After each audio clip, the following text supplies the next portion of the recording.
السلام علیکم ورحمۃ اللہ وبرکاتہ۔ امید کرتا ہوں تمام دیکھنے والے خیر و عافیت سے ہوں گے۔ گریڈ 6 اسلامیات ایک نیو ٹاپک کے ساتھ آپ کی خدمت میں حاضر ہے۔ ہمارے ٹاپک کا عنوان ہے، ہمارے سبق کا عنوان ہے احادیث مبارکہ، اور یہ سارا کام ماڈل ورک میقات اول سے لیا گیا ہے۔ آئیے احادیث کریمہ سبق کی بلند خوانی کرتے ہیں، اسے توجہ سے سماعت فرمائیے گا۔ احادیث مبارکہ ہمارے پیارے آقا صلی اللہ علیہ وسلم کے قول، فعل اور تقریر کو حدیث کہتے ہیں۔ قول کا مطلب بات، فعل کا مطلب کام، ٹھیک ہے، اور تقریر کا مطلب بھی بولنا ہوتا ہے۔ قول، فعل اور تقریر کو حدیث کہتے ہیں۔ حدیث کے دوسرا نام خبر اور سنت بھی ہے۔ احادیث مبارکہ سب سے پہلے صحابہ کرام نے روایت کی، پھر صحابہ سے سیکھ کر تابعین نے، اور پھر تابعین سے سیکھ کر تبع تابعین نے روایت کیا۔ صحابہ کرام کے زمانے کو دور صحابہ کہتے ہیں، تابعین کے زمانے کو دور تابعین کہتے ہیں، جبکہ تبع تابعین کے زمانے کو دور تبع تابعین کہا جاتا ہے۔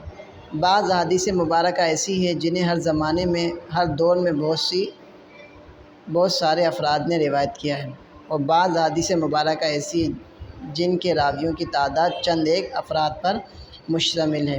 راویوں کی تعداد کے اعتبار سے احادیث مبارکہ کی دو قسمیں ہیں۔ نمبر 1 خبر متواتر، نمبر 2 خبر احاد۔ خبر متواتر اس حدیث کو کہتے ہیں جسے ہر دور میں افراد کی اتنی بڑی جماعت نے روایت کیا ہو جن کا جھوٹ پر جمع ہونا ناممکن ہو، ٹھیک ہے۔ اس کی سمپل سی تعریف سمجھ لیجئے کہ خبر متواتر اس حدیث کو کہتے ہیں کہ اسے ایک زمانے کے بہت سارے لوگوں نے مل کر اس حدیث کو روایت کیا ہو، اور کیونکہ دیکھو ایک بولے گا تو وہ جھوٹ بول سکتا ہے، دو بولیں گے تو جھوٹ بول سکتے ہیں، تو ایک ساتھ اگر 10 12 15 بندے ایک چیز پر اتفاق کرتے ہو، متفق ہو، تو اس کا مطلب وہ جھوٹ نہیں بول رہے۔ تو ہر دور میں افراد کی اتنی بڑی جماعت نے روایت کیا ہو جن کا جھوٹ پر جمع ہونا ناممکن ہو۔ خبر احاد اس حدیث کو کہتے ہیں جسے ہر دور میں افراد کی بڑی جماعت نے روایت نہ کیا ہو، بلکہ کسی زمانے میں راویوں کی تعداد 1 2 یا چند افراد پر مشتمل ہو، ٹھیک ہے۔ خبر احاد یعنی اس حدیث کو کہتے ہیں جسے بڑی جماعت نے روایت نہیں کیا ہو۔ روایت سے مراد یعنی نبی پاک سے سنا تو پھر اسے آگے جو ہے نا، آگے لوگوں کو بیان کیا، اسے روایت کہتے ہیں۔ بلکہ کسی زمانے میں راویوں کی ایک بندے نے روایت کی ہو، یعنی تو 2 بندوں نے روایت کی ہو، ایسے۔ انوار حدیث جن بزرگان دین نے احادیث مبارکہ کی درس و تدریس میں اہم مقام حاصل کیا، انہیں محدثین کہتے ہیں۔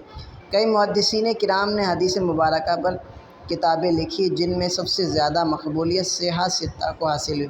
صحاح ستہ سے مراد حدیث کی یہ 6 کتابیں ہیں: صحیح بخاری، صحیح مسلم، سنن ابی داؤد، سنن نسائی، سنن ابن ابی ماجہ، سنن جامع ترمذی۔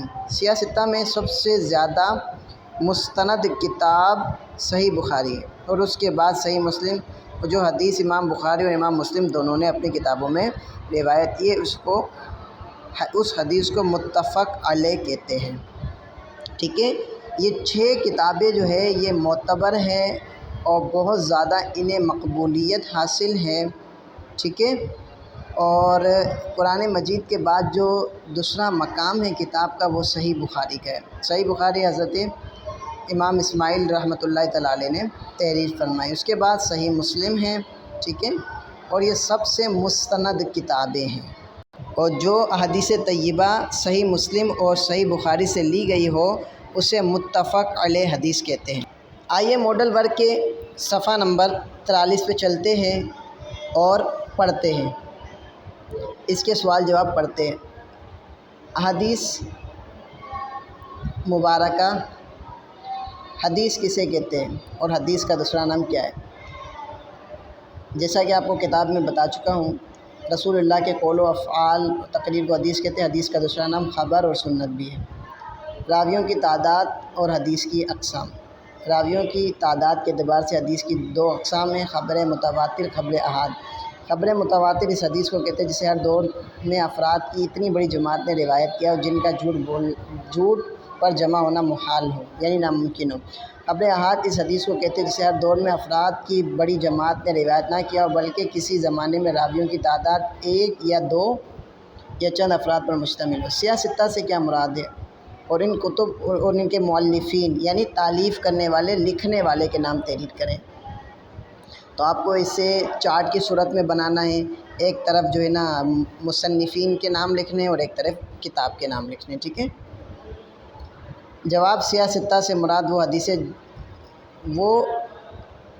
حدیث کی وہ 6 کتابیں جن میں صحیح حدیث موجود ہے۔ کتابوں کے نام: صحیح بخاری، صحیح مسلم، سنن ابی داود، سنن نسائی، سنن ماجہ اور جامع ترمذی۔ صحیح بخاری محمد بن اسماعیل رحمۃ اللہ تعالیٰ علیہ نے لکھی۔ صحیح مسلم الحجاج نیشاپوری رحمۃ اللہ تعالیٰ علیہ نے لکھی۔ سنن ابو داود سلیمان الاشعث رحمۃ اللہ تعالیٰ علیہ نے لکھی۔ سنن نسائی احمد بن شعیب نسائی نے لکھی۔ سنن ابی ماجہ محمد بن یزید بن ماجہ رحمۃ اللہ تعالیٰ علیہ نے لکھی اور جامع ترمذی محمد بن عیسیٰ ترمذی علیہ رحمہ نے لکھی۔ اب آپ کو سوال نمبر 1 تا 3 ماڈل ورڈ سے تحریر کرنے یعنی لکھنے ہیں۔ اپنے میزبان نوید سر کو اجازت دیجیے۔ السلام علیکم ورحمۃ اللہ وبرکاتہ۔